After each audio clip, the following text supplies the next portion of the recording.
Сәлем достар, қалайсыздар? Сіздерге мен Асемка Кесіп Нарбай. Бүгін мен орыс тілі БЖБ сатып боламын. 390 бірінші БЖБ. Мінекей. Вот бізде бұл традиция новогодная және наурызға байланысты БЖБ болады. Мен сіздерге орыс тілі БЖБ папкасын көрсетейін деп жатырмын. Сіздерге осы үйлесе менің жауабымды көшіріп алуыңызға болады. Бізде осындай текст Новый годты қалай қарсы алу туралы басталады. Осыны оқып істейсіздер және бірінші заданиедан осы темамен основная мысльді табасыздар.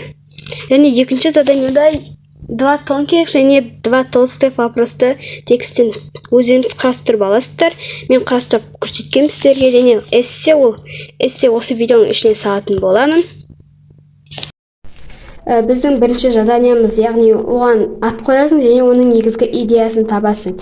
Яғни мен текстті көрсетіп кеткен болатын осы видеоның алдында.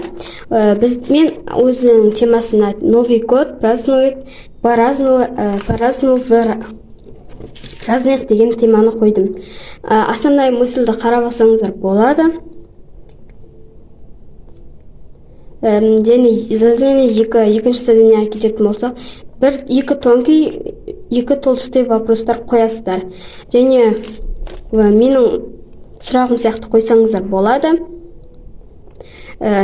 Ең соңғы кезекте эссе. Сіздерге мына эссе егер көрінбесе, мен осы видеоға осы эссені қосатын боламын.